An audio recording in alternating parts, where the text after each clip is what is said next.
मार्कंडेय समस्या पर्व भाग 35.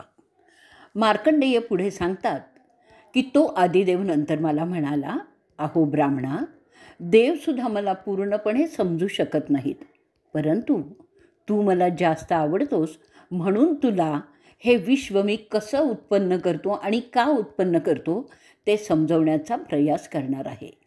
अरे द्विज ऋषी, तू तुझ्या पूर्वजांशी प्रामाणिक असतोस आणि माझं संरक्षण मागतो आहेस. तू मला तुझ्या दृष्टीने अवलोकन करू शकत आहेस आणि तसंच तुझी घोर तपस्या आहे.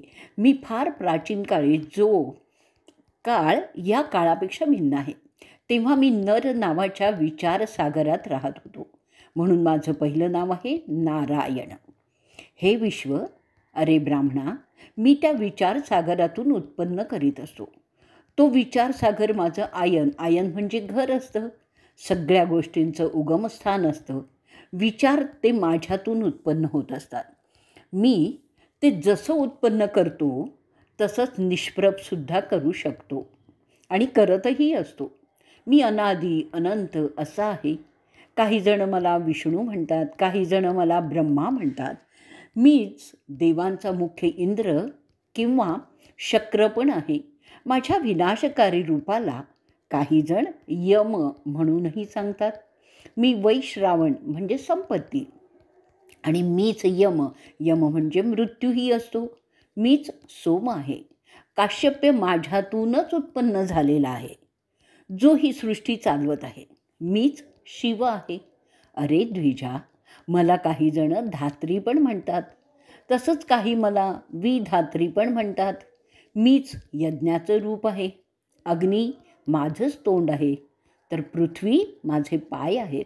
सूर्य चंद्र हे तर माझे नेत्रच आहेत. स्वर्ग माझं शिर आहे. सगळं आकाश आणि त्याच्या सगळ्या दिशा हे माझे कान असतात. पृथ्वीवरील पाणी माझा घाम आहे. हवा माझं मन असतं. मी स्वतः उत्पन्न केलेल्या गोष्टींच्या आहुती देऊनच असंख्य यज्ञ केलेले आहेत. यज्ञात मी असतो. वेद जाणारे जे यज्ञ करतात त्यात ते मला आहुत्या देत असतात. पृथ्वीवर माणसातील क्षत्रिय स्वर्गप्राप्तीसाठी यज्ञ करतात.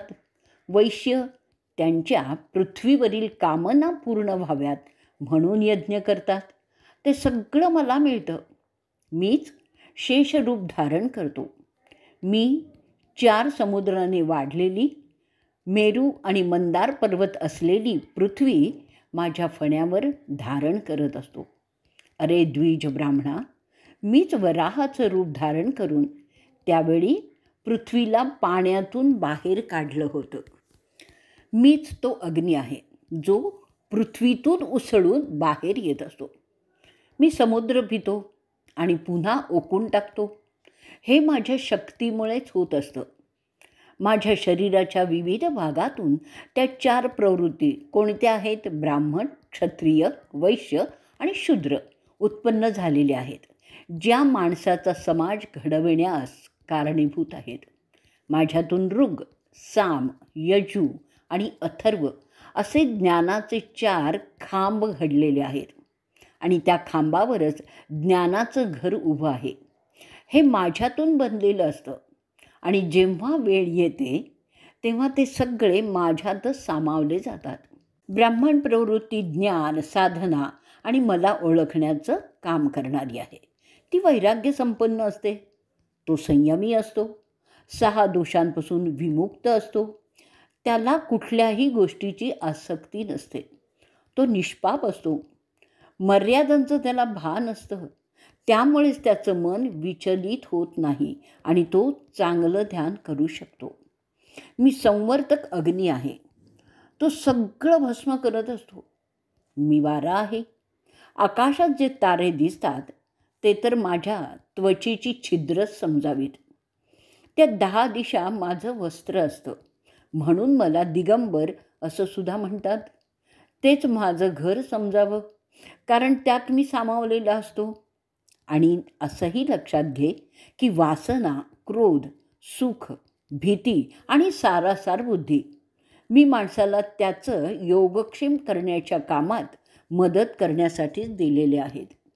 ती सगळी माझी व्यवस्था आहे. जे काही माणूस त्याच्या चांगल्या कृत्यामुळे आणि वागण्यामुळे कमावतो ते सगळं मी देत असतो. माणसाचं दान, वैराग्य, शांती, निस्पृहता, दयाबुद्धी, भूतदया असे सगळे आदर्श गुण मीच तर निर्माण केलेले आहेत. माझ्या आदेशाने ते माझ्यात भटकत असतात. ते त्यांच्या इच्छेने काहीही करू शकत नाहीत. द्विजब्राह्मण ज्यांचं चित्त निर्मळ आहे, ज्यांचा क्रोध निमाला आहे, ते अनेक यज्ञ करून मला प्रसन्न करत असतात. ते त्यांना कधीच प्राप्त होत नाहीत जे पापाचरणात मग्न असतात. ज्यांचा स्वार्थ तामसी आहे त्यांना माझी कृपा कधीच प्राप्त होत नाही. कारण तशा वागण्यामुळे त्यांचा आत्मा अशुद्ध झालेला असतो. आणखीन एक गोष्ट सांगतो. जेव्हा पाप वाढतं आणि दुराचार थैमान घालायला लागतो, मी स्वतः त्या मानव समाजात जन्म घेतो. जे पापदर्शक राक्षस आणि दैत्य कोणालाही आटपत नाहीत, त्यांचा विनाश मी त्या अवतारात करत असतो. त्या प्रकारे समाजात पुन्हा स्थैर्य स्थापन करतो. मी उत्पन्न केलेल्या मायेतून देव, गंधर्व, दानव, दैत्य असे सकारात्मक आणि नकारात्मक दोन्हीही प्रकारचे गुण तयार होतात आणि ते पुन्हा संतुलन करण्याचा प्रयत्न करत असतात. जर संतुलन झालं तर मी ती माया म्हणजे आभासी सृष्टी नष्ट करतो. पुन्हा माझ्या इच्छेमुळे ते सगळे पुन्हा पुन्हा उत्पन्न होत असतं आणि नष्टही होत असतं. माझी इच्छा हे एकमेव त्याचं कारण असतं.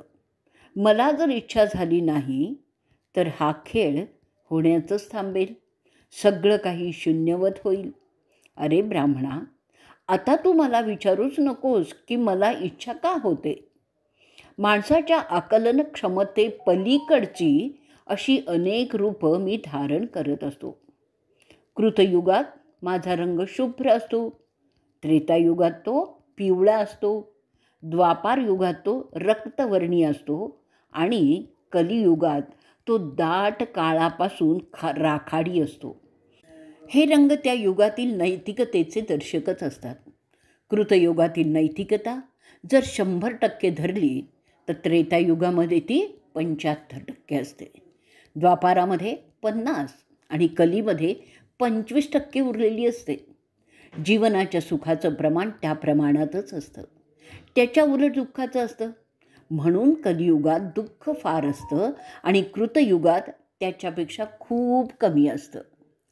जेव्हा युगांत येतो तेव्हा मीच एक भयंकर रूप धारण करतो आणि सगळं संपवून टाकतो. मी अहंकार आहे आणि मीच त्याचा नाश करत असतो. सर्व जाणीवा माझ्यातून चराचरात उत्पन्न होत असतात. माझ्या मायेचं मोजमाप करण्यासाठी मीच काळ उत्पन्न केला आहे, तरी मला स्वतःला आकार नाही. जर मी सगळ्या आकारांचा म्हणजेच रचनांचा करता असतो, या विश्वातील सगळ्या चराचराचं मन मी आहे असं असूनही कोणालाही ते माहिती नसतं. तुमच्या मनात येणाऱ्या विचारांचा मीच तर करता असतो. कोणत्याही देवाला केलेली प्रार्थना अखेरीस माझ्याकडेच येते. माझ्या उदरात फिरत असताना तू ज्या दुःख वेदनांचा अनुभव घेतलास ते सगळं दुसऱ्यांना सुख देण्यासाठीच होतं. मी तर सगळ्यांचा पितामह आहे. मला नारायण म्हणतात. मी माझं वाद्य म्हणून शंखू धारण करतो. माझं शस्त्र आहे सुदर्शन चक्र आणि गदा. हे विश्व माझ्या विचारातून तयार झाल्यावर मी निद्रा घेतो, जेव्हा ते विश्व कार्यरत असतं. अरे मार्कंडेया, माझ्या लाडक्या ऋषीवरा, मी ह्या विचारसागरात असाच एखाद्या लहान बालकासारखाच निद्रिस्त असतो. युगाचा समय संपायला येतो तेव्हा मी जागा होतो. मी तुला परत परत अनेक आशीर्वाद देत असतो. मला सगळं चराचर विपन्नावस्थेतच दिसतात. कारण त्यांचे जन्म आणि मरण हे सतत चालूच असतात. म्हणून मी तुला माझ्या उदरात नेऊन सगळं दाखवलं आहे, जे कधी कोणालाही पाहता येणार नाही. तुला ते पाहताना भोवळ आली, चक्कर आली, म्हणून मी तुला त्वरितपणे माझ्या तोंडातून बाहेर फेकलं. मी तुला तुझ्या समाधानासाठी हे सगळं सांगितलं आहे, तरी त्यांनी तुझं समाधान होणार नाही, कारण त्यात अनेक गोष्टी अशा आहेत ज्या समजावून सांगता येण्यासारख्याच नाही आहेत. मी जे सांगितलं ते देवांना, दैत्यांना, राक्षसांना, ऋषींनासुद्धा माहिती नाही आहे, असं सांगून तो स्वयंभू अंतर्धान पावला. त्यांनी दिलेल्या दिव्य दृष्टीमुळे मी नंतर सगळं काही पुन्हा पाहू लागलो. अरे, मी ज्या स्वयंभूला पाहिलं तो हाच कृष्णरूप घेऊन इथे बसला आहे. तो असाच या सृष्टीत विविध रूप घेऊन वावरत असतो. मलासुद्धा तसं करायला लावतो. मला सगळं आठवतं त्याच्याच कृपेने. त्याच्याच कृपेमुळे माझं आयुष्य आणि अंत माझ्या मर्जीवर अवलंबून आहे. एकदा मी त्याला विचारलं की जेव्हा तो सगळं विश्व युगांती नष्ट करतो, त्यात देव, ऋषी असं सगळं तो नष्ट करतो, मग तो मला का नाही नष्ट करत?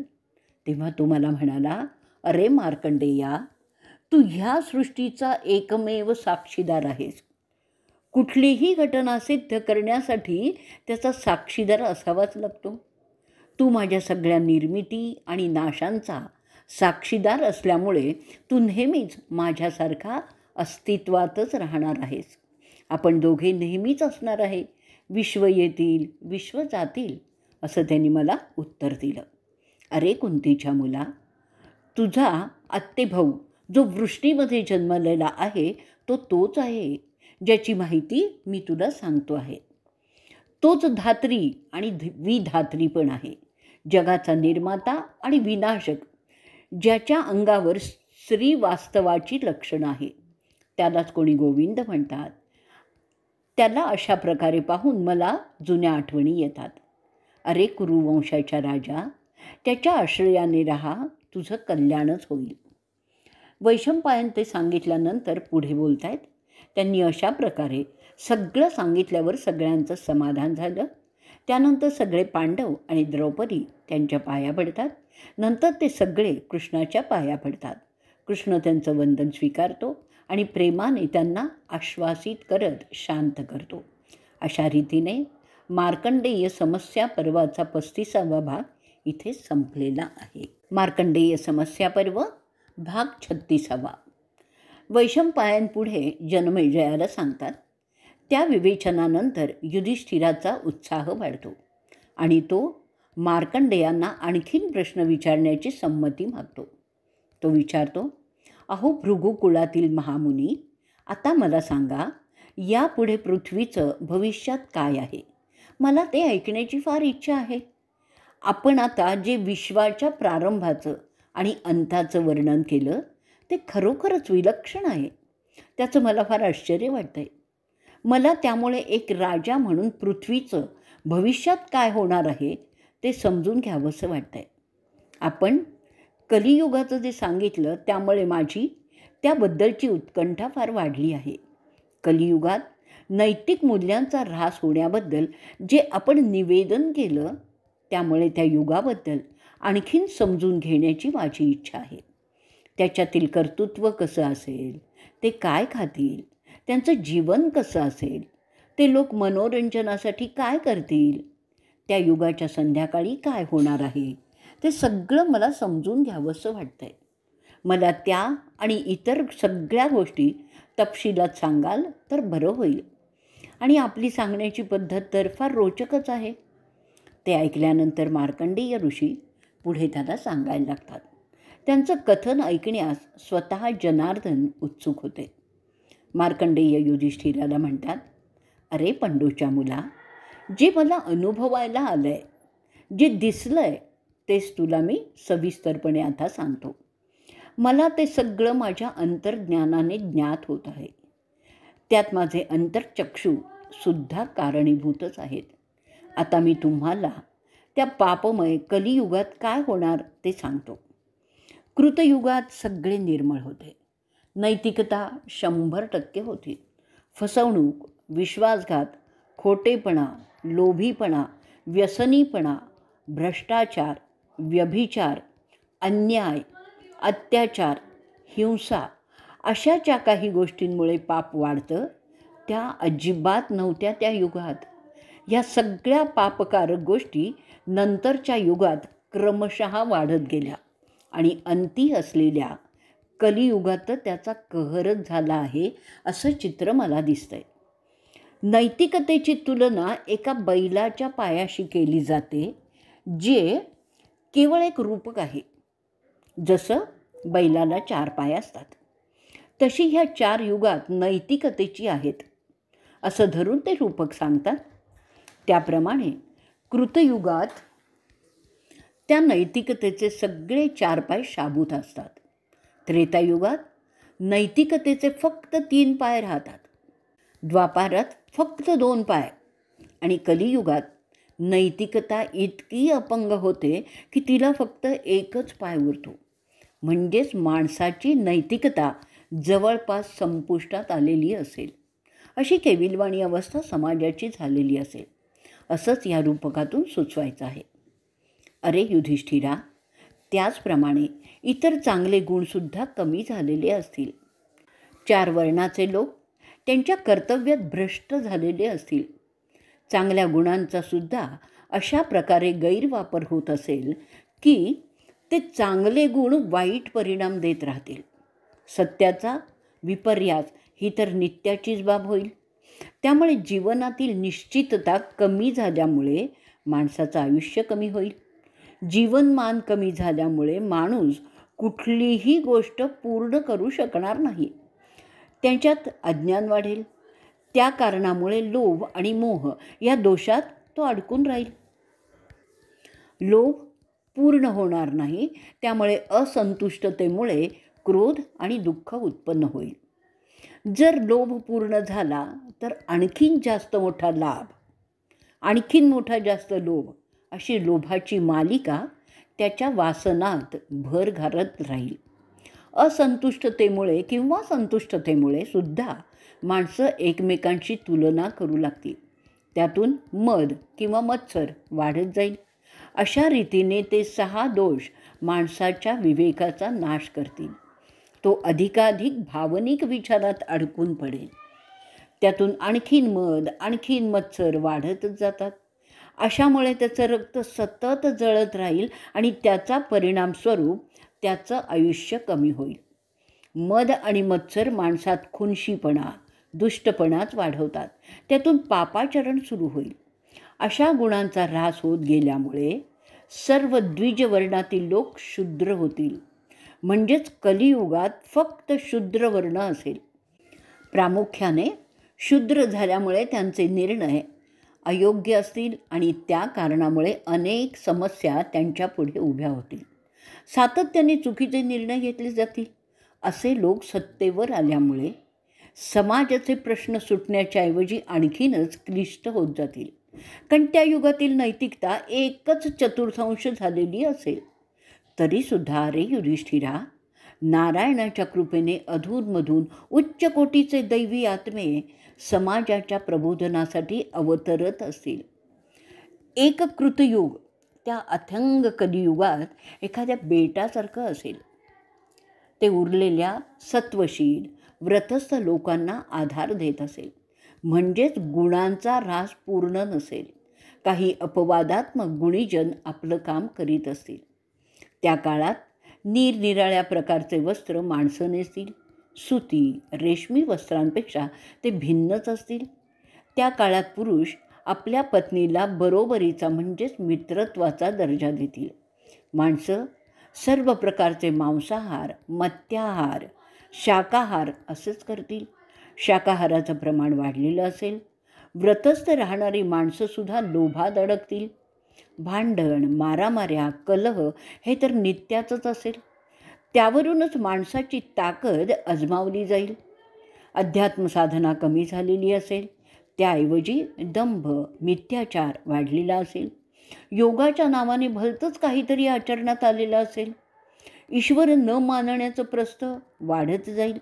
देवांच्या नावाने खऱ्या खोट्या गोष्टी केल्या जातील. पाण्याचं दुर्भिक्ष असं वाढेल की शेतकरी नदीतच शेती करण्याचा प्रयत्न करतील. काही वेळा तिथेसुद्धा पाण्याच्या अभावी शेतीही करता येणार नाही. पितरांच्या आणि देवांच्या पूजा करण्याचा धंदा सुरू होईल. त्यातसुद्धा पुरोहित निष्पाप लोकांची डुबाडवणूकच करतील. पापी आणि गुन्हेगार लोक राज्य करतील.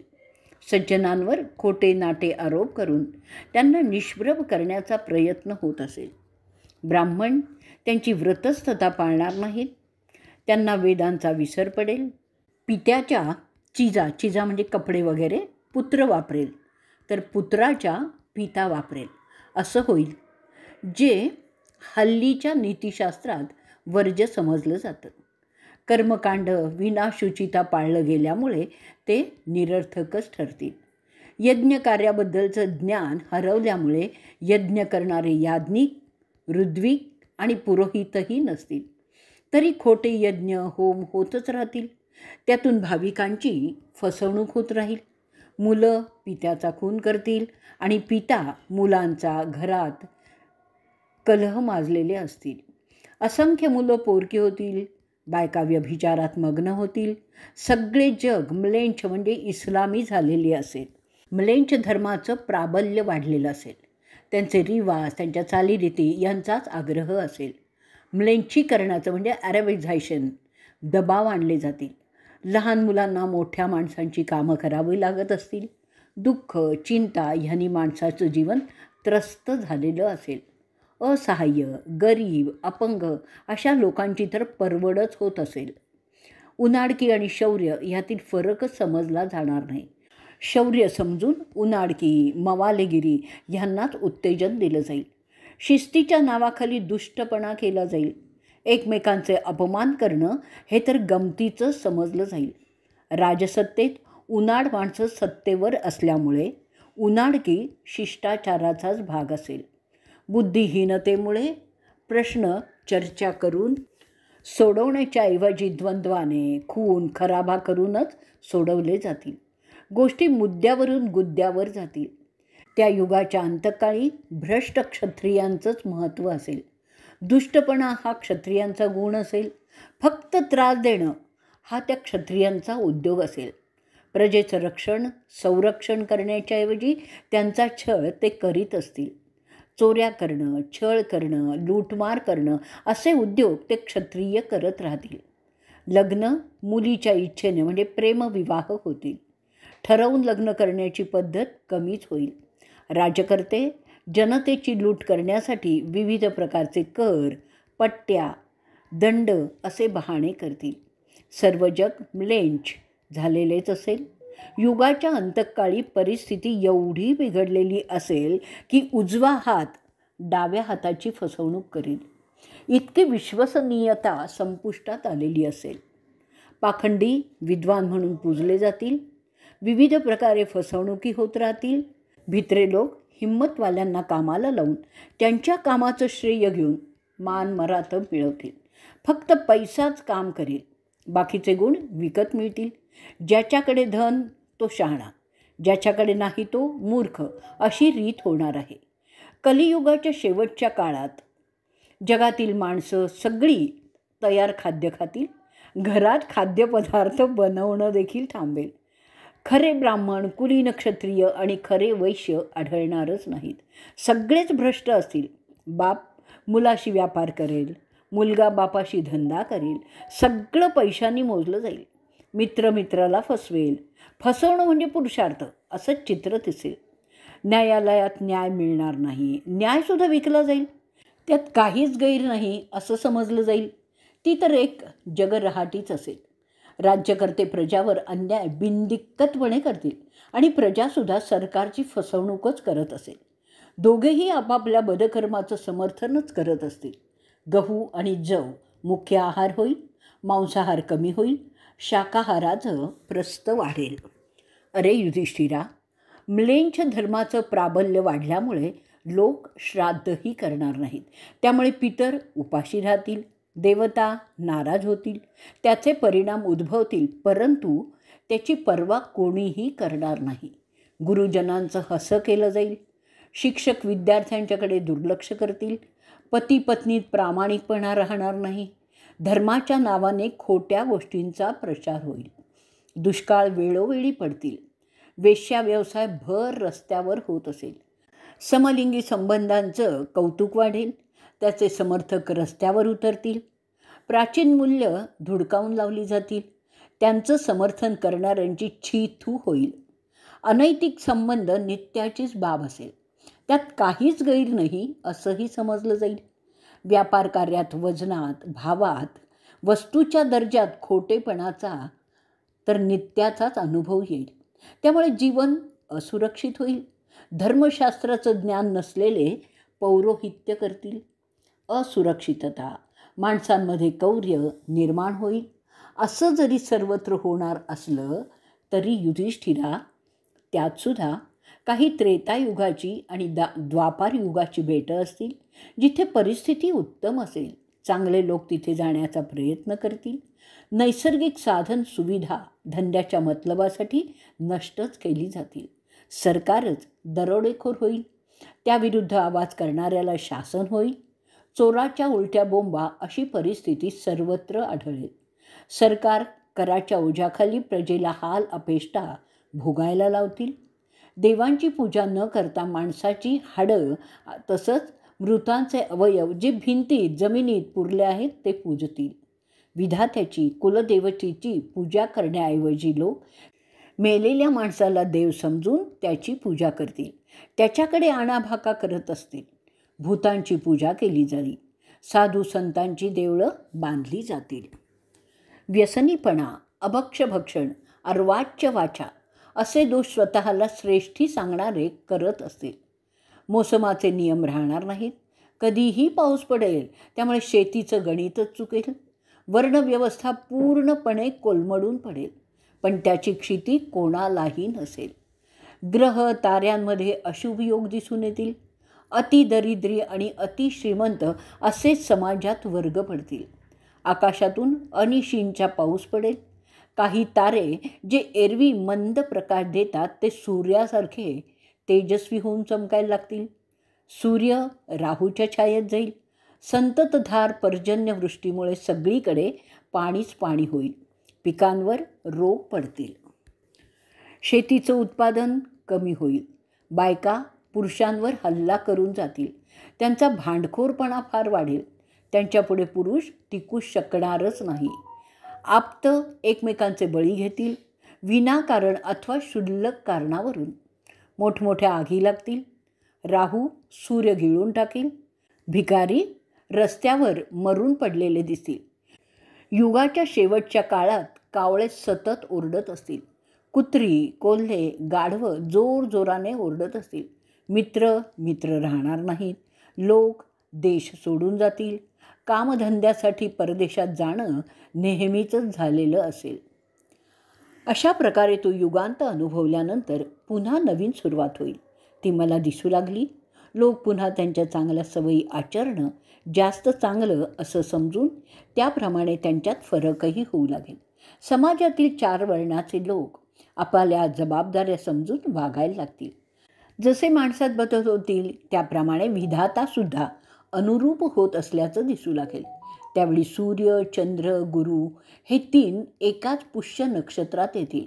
आणि मग तसं झालं म्हणजे पुन्हा कृतयुगाची सुरुवात होईल. तसं झालं की मोसम सुधारतील. पाऊस पाणी नियमित होईल. तारे, सूर्य पुन्हा त्यांच्या तेजाने चमकू लागतील. शुभलक्षणं दिसू लागतील. पीक पाणी सुधारल्यामुळे समाजाची परिस्थितीही सुधारायला लागेल. त्यावेळी एक ब्राह्मण ज्याचं नाव कल्की असेल जन्म घेईल. तो पुन्हा एकदा नैतिकतेचे तत्त्व लोकात पटवून देईल. त्यामुळे सामान्य जन त्यांचं वळण सुधारतील.